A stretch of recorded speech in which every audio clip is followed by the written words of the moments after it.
Death, taxes, PJ Fleck bowl victories. The Fleckster is now 6-0 in postseason showdowns in his tenure as head coach at Minnesota, following this Duke's Mayo Bowl victory over Virginia Tech. And the future is looking golden for the Gophers. From LA to Piscataway, all Big Ten all year long. This is Big Ten 10.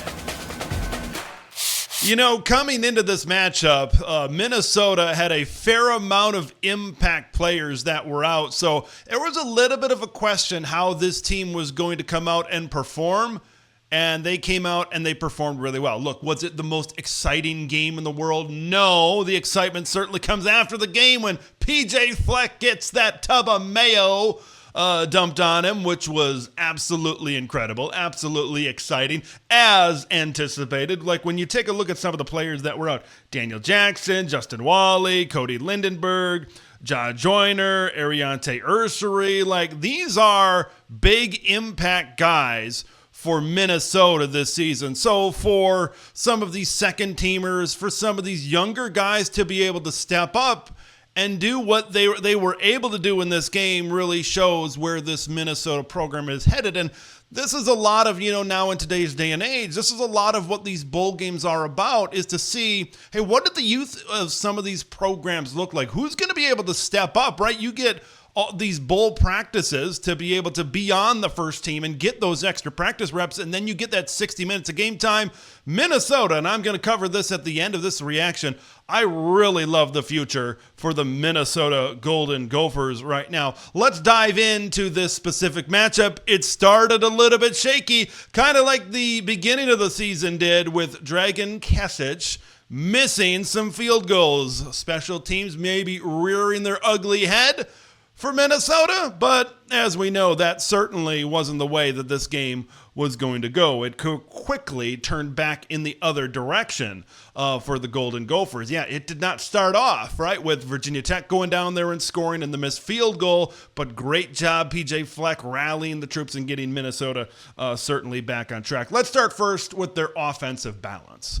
Look, when you've looked at Minnesota over the past, they are best offensively when they are right down the middle. When they are as close to 50-50, and that's just effective offensive football in general. So I want to make sure I say that. It's not just what's true for Minnesota, but when you look really Minnesota in the PJ Fleck era, this is, prior to this season, with the later stages of the Tanner Morgan era at quarterback. And then, of course, we've had Ethan Kaliakmanis over there in Minneapolis. This is a team that's gone heavy run prior to this season, and they haven't had that offensive balance to be able to be an effective offensive football team to stay in a lot of football games. And they stayed in a whole heck of a lot of football games this season. Number 16 is a big reason why. Max Brosmer at quarterback, 18 of 29, 211 yards, a touchdown and interception in this game. 31 passing attempts to 36 rushing attempts for the Golden Gophers in this game. And then in his final game as a Golden Gopher, Elijah Spencer, 8 catches, 81 yards, and he had not one but 2 touchdowns in this game. With Daniel Jackson not playing, he was the guy that needed to step up, and well, he certainly stepped up and had a big-time effort for Minnesota here today. But what about Darius Taylor? Man, it's just every game I watch him play, he seems to get better and better and better. And this guy is going to be a star next year, no question about it, for Minnesota. 20 carries, 113 yards. He had a rushing touchdown. He also had a passing touchdown as well. Things get a little bit weird in the Mayo Bowl, and Darius Taylor throwing a touchdown. I'm not sure if anybody had that on their bingo card in this game. Minnesota rushed for a total of 167 yards on the ground. I thought that was a big part of their offensive success, the way they were able to establish things up front and get that run game going. Jaron Mangum also came up big, 9 carries and 57 yards in this game. We talk about the response that they had following that first quarter, right, where Virginia Tech was able to get on the board and have that touchdown drive. We talked about the missed field goals, and then they respond with 21 points right there in the second quarter. right? They put up 24 on the board when all was said and done. So that second quarter, of course, was very huge to the end result for Minnesota. So though balancing the run with balancing the pass, Virginia Tech was just on their heels a lot defensively for a lot of this football game. And big props, big credit to the entire offensive coaching staff for Minnesota in this game. Let's talk about defense, and it was about the pressure, and it was about the play up front in this matchup for the Golden Gophers. Not 1, not 2, not 3, not 4, but 5 sacks, and was spread across a good amount of guys. How about Jack Henderson from the secondary getting 2 sacks in this game? And then when you look at Virginia Tech's offensive output, they just really couldn't build a lot of confidence. They couldn't build a lot of rhythm and momentum on the offensive side of the ball. Pop Watson and Collins Lee, combined for 10 of 18, 149, and an interception through the air. They never really had a significant threat passing. And when I mentioned that pass rush, and there's a lot of really good players up front on that defensive line that we could also see coming back next year for Minnesota. So they've got a really good group certainly up there as well. And then when you take a look at running the ball for the Hokies, 30 carries, 74 yards.